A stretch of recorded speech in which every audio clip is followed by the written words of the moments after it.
Muito bem, meus queridos, muito bem-vindos a mais um vídeo aqui no canal Antares Especulador. Eu quero dizer para vocês nesse vídeo aqui que eu mudei minha opinião em relação a o que aconteceu lá no Upland, do rebaixamento de Londres e do rebaixamento também de Tóquio para Tier 3. Caíram de Tier 1 para Tier 3. A princípio, quando eu recebi a notícia, estava até em live, e foi o Xavier que trouxe essa notícia para mim. Eu, inclusive, falei na live, né? Eu falei ali que eu ia lançar, inclusive, um vídeo, né? Criticando essa postura do Upland, aquela coisa toda, porque eu estava ali no calor e na emoção do momento, né? Eu sou muito classificado pelas pessoas no YouTube por arrogante ou por sincero, né? E as pessoas que gostam, obviamente, me chamam de sincero. As que não gostam, geralmente, me chamam de arrogante, porque eu coloco as opiniões independente aí do que vão achar, se eu vou ter prejuízo de inscritos, se não vou ter, enfim.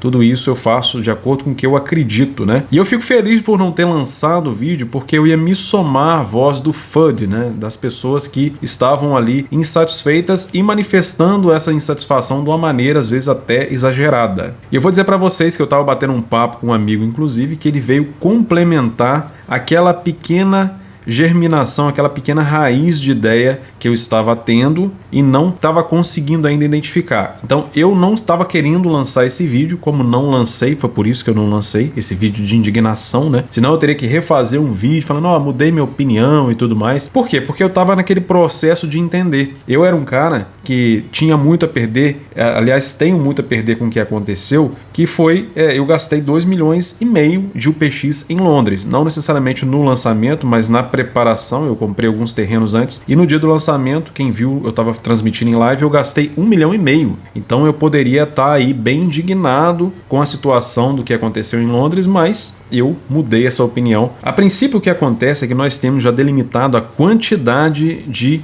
Spark que vai ter disponível em toda a economia do Upland. O Spark vai ser espelhado no Sparklet, então vai ser 1 por 1000, cada um Spark equivalendo a 1000 Sparklet.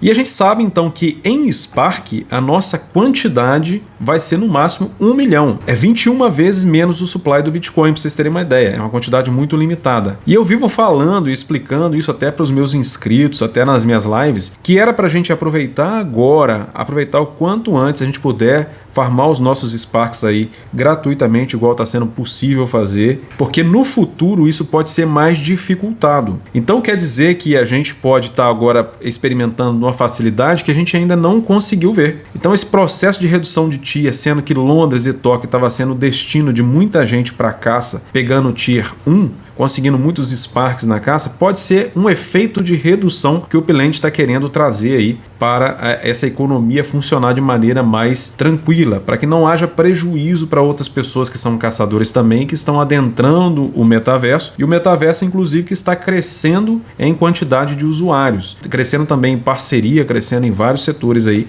com várias empresas parceiras no mundo chegando aí para fazer a composição junto ali ao metaverso, e a gente percebe que alguns ajustes são necessários. E eu levantei para a galera também a facilidade que era lá atrás farmar Bitcoin na Free Bitcoin. Quem lembra da Free Bitcoin? Existe até hoje, né? Na época, lá 2010, 2011, as pessoas pegavam no Free Bitcoin, ou 2012, né? Não lembro ao certo a data que foi, chegavam a pegar até 10 Bitcoins, cara, gratuitamente no Faucet, por dia. Cada rodadinha que você dava lá de hora em hora, você conseguia tirar às vezes meio Bitcoin, às vezes 0,75 Bitcoin ou às vezes até 1 Bitcoin, né? Isso numa hora.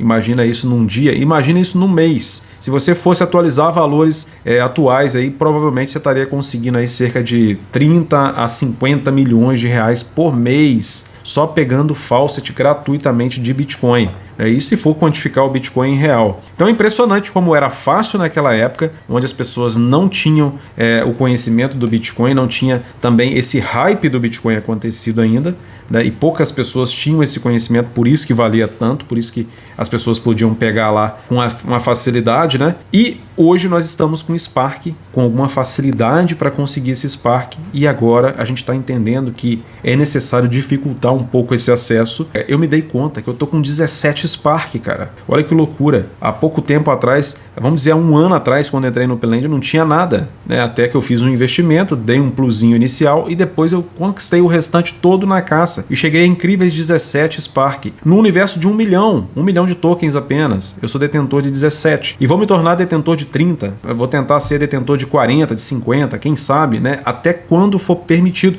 Só que entendendo também que vai haver um processo de dificultar isso tudo, né? Então, naturalmente, mais pessoas participando e entendendo a utilidade do Spark e também ele ganhando valor de mercado agora, indo para o livre mercado, pode ser que a gente tenha aí uma dificuldade muito maior de cada vez mais conseguir Spark. Inclusive, eu acho até que o Upland, nessa coisa aí de cancelar a caça no computador e levar para o celular e falar, não, nós estamos combatendo um pouco de bot, pode ser até uma pequena estratégia aí para espantar alguns caçadores, que isso aconteceu na prática, para que o fluxo do Spark seja mais ali racionalizado e talvez eles não prepararam ainda um cálculo ainda para fazer essa redução e deram esse miguezinho aí talvez para, né, dar uma freada ali. Então tudo isso é possível de acontecer. Muitas pessoas podem objetar assim, pô, Antares, mas eles lançaram a atualização e depois, 2 semanas depois, pegadinha do malandro, não é tier 1 nada, é tier 3. Já vi essa história sendo contada várias vezes aí. Bom, primeiramente eu vou falar para mim e depois eu vou falar para os outros. Para mim não impacta tanto. Por quê? Porque eu não penso em comprar propriedade para vender. Eu penso em comprar propriedade para fechar coleções na medida do possível. As que eu não fechar também viraram ali receita de aluguel e eu vou fazendo um crescimento composto com ela ali. Mais rendimentos de aluguel cada vez mais. Quero passar a ganhar mais rendimentos passivos, né? Esse é um objetivo, é uma coisa que eu faço secundária ali, quer dizer, paralela à caça, né? A caça eu acho muito importante, mas tem também esse lado aí que eu também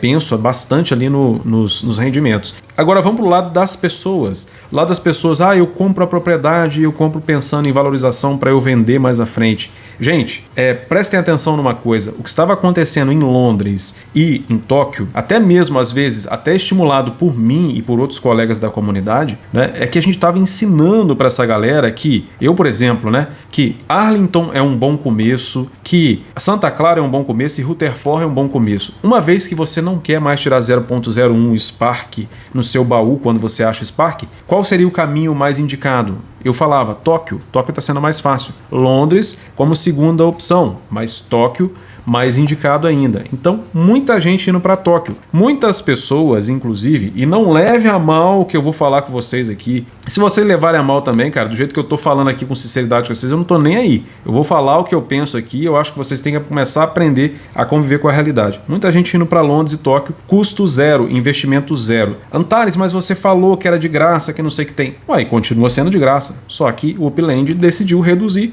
justamente porque as pessoas estavam indo para Tóquio e não gastando um único centavo no jogo. E aí eu te pergunto, como que o Upland vive? O Upland sobrevive das taxas. Essas pessoas não fazem nenhuma compra, nenhum investimento e elas simplesmente ganham. Então tem muita gente que fala, mas eu tinha 100 mil UPX e investi lá em Londres uma semana antes com a expectativa de eu ganhar 150. Tem duas coisas aí, tá? A primeira delas, não generalizando, tá? Não tô falando para todo mundo. A primeira é que muitas dessas pessoas ganharam isso no próprio jogo, ou seja, não investiram coisa nenhuma. O investimento é quase zero. Elas ganharam 100 mil PX e elas quiseram investir 100 mil PX para transformar em 150. Um exemplo, talvez em 200, em 120, qualquer lucro que seja, né? Aí muitos de vocês vão pensar, mas não é o meu caso. Eu sei, mas muitos de vocês podem perceber que é o caso de muita gente.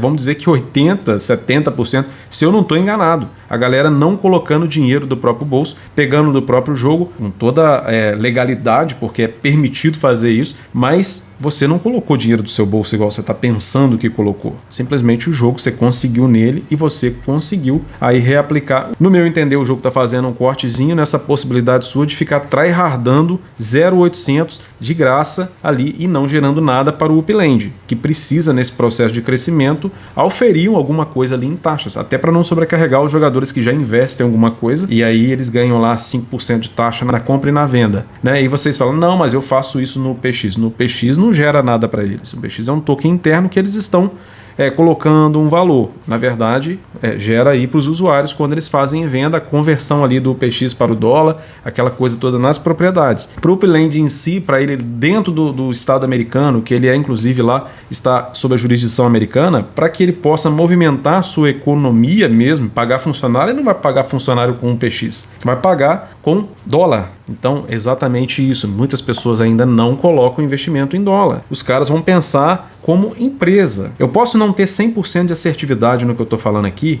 mas um pouquinho eu estou certo quanto a isso. Nem que seja um pouquinho, porque esse processo estava acontecendo, é um processo de dificultar um pouquinho a caça ali em Londres e Tóquio, porque estava tendo abusos. Não é abuso necessariamente assim ilegal, mas o Upland sentiu-se na necessidade de ajustar isso aí, porque muitas pessoas estavam só pegando, né? Só pegando, entrando lá, fazendo seu farmzinho, puxando para si. E foi assim o processo que eu inclusive ensinei na minha comunidade lá do Caldeirão Little Terror, que é uma sub-área lá, uma subprefeitura lá do Node Little Terror, né, que eu cuido dela lá, eu, Xavier e o Rafael. A gente vê aquelas 57 pessoas que não tinha ímpeto para caça, todas elas que estão lá e nós injetamos, não, vocês têm que caçar, que ele tem que fazer isso acontecer e tal. E essas pessoas, cara, se elas estão ganhando algo ali, uma possibilidade de fazer algo ali de graça, elas, na verdade, se já conseguiram seus primeiros Sparks, elas têm que mais que agradecer do que reclamar, porque é esse processo, cara, de você ter conseguido, eu olhar assim para minha carteira hoje e ver que eu tenho 17 Spark e falar, caraca, essa quantidade toda de PX,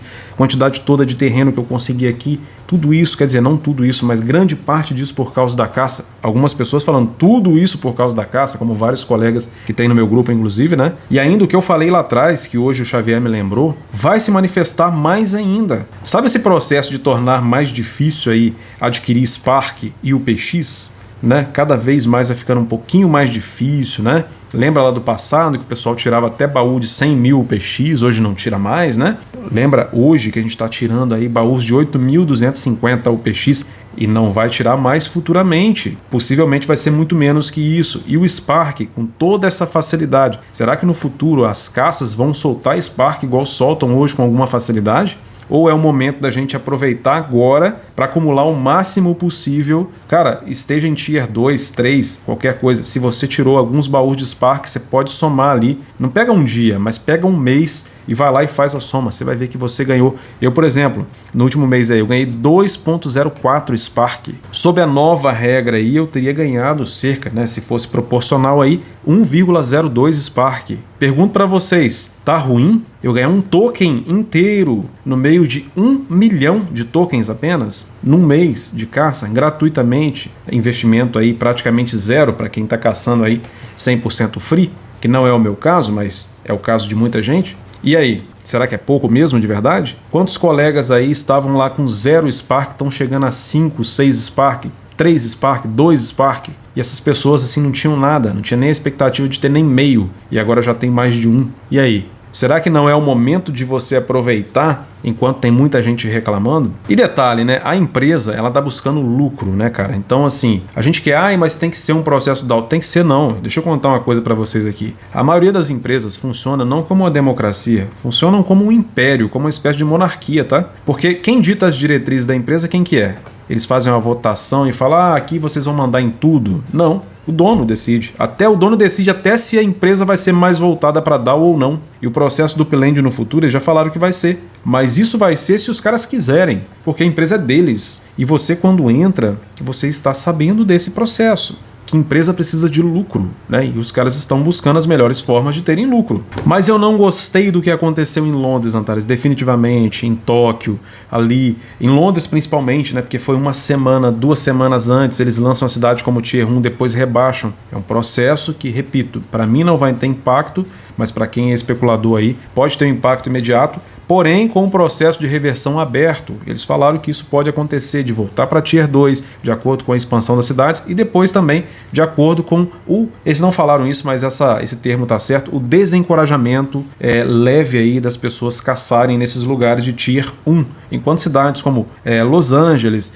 Manhattan, São Francisco, às vezes está tendo pouca caça comparado a Londres e Tóquio, então está desbalanceado, porque todo mundo está fazendo um aproveitamento e está certo de aproveitar enquanto o negócio ainda está aberto, mas não estaria tão certo de reclamar quando o negócio simplesmente dificultou um pouco, né? É o processo seu de tentar se adaptar às novas realidades e agradecer cada fração de Spark que você consegue, porque no futuro você pode se arrepender de não ter pegado essa fração de Spark, tá? Eu tô sendo aqui um pouco visionário, pensando um pouquinho para frente e tal, pensando mais em termos de futuro, e eu não sei se o Upland vai dar 100% certo, igual eu imagino, mas se acontecer, as pessoas que acreditaram hoje que cada fração de Spark é muito importante, elas vão dar valor a cada uma dessas pessoas e opiniões que foram dadas aí de maneira diferente, que divergem da maioria. Inclusive, lembrem sempre, né, que a maioria geralmente faz um estardalhaço, faz um food, até mesmo na comunidade do Upland, que tem pessoas mais inteligentes, mas tem uma galerinha ali, e me desculpa falar isso, uma galerinha que trabalha com food, é sempre as mesmas pessoas reclamando, e isso aí realmente vai se repetir em outros lugares, e você não deve ir com a manada, não deve ir com o manho, com a manada de homens, manada de pessoas, você deve divergir um pouco, né, parar, refletir, como eu fiz, né, não tô falando que eu sou exemplo para ninguém, mas é importante repensar e falar assim, olha, peraí que a emoção tá me mandando para esse lado, mas eu quero ver se existe alguma coisa melhor. Tanto que logo em seguida eu pensei, cara, eu não vou lançar esse vídeo. Cheguei a gravar o vídeo. Falei, não vou lançar esse vídeo porque tá um vídeo muito FUD. E eu não sou FUDder. Eu nunca fiz isso na minha vida. Pelo contrário, eu trabalho em prol de entender e de compreender o que foi feito. Ah, mas e se for uma coisa que você não gosta? Não vai ser eu reclamando que eu vou mudar esse processo ou fazendo food, né, de maneira mais ostensiva que eu vou mudar esse processo. Pelo contrário, eu vou atrapalhar o próprio investimento que eu tenho. Estou dando uma opinião aqui diferente do que a maioria vem explorando, do que a maioria vem fazendo aí. É natural que no momento ali a gente toma um impacto, né, mais negativo ali e tal, a gente fica meio bravo, aquela coisa toda, mas nunca tomar decisões e nunca fazer ali, inclusive, os seus FUDs, né? Principalmente quando tiver com cabeça quente ali, porque você pode ali estar metendo os pés pelas mãos e atrapalhando sua própria caminhada, em vez de estar focando nas oportunidades que apareceram, como por exemplo, comprar muito baratos terrenos que estão caindo agora de preço. Por que os terrenos estão caindo de preço? Simplesmente porque as pessoas entraram no food, né? E elas estão derrubando o preço e aí oferecendo àquelas pessoas que estão ali mais antenadas a possibilidade de comprar hiper barato, que é justamente o que eu estou fazendo agora, aumentando a minha quantidade de terrenos e aumentando meu patrimônio nessas cidades, gastando muito menos por isso, economia, e ganhando proporcionalmente a mesma coisa em aluguéis. Então deixa o likezinho para mim aí, comente o que você achou aí e vamos para cima. Grande abraço para vocês, até o próximo vídeo.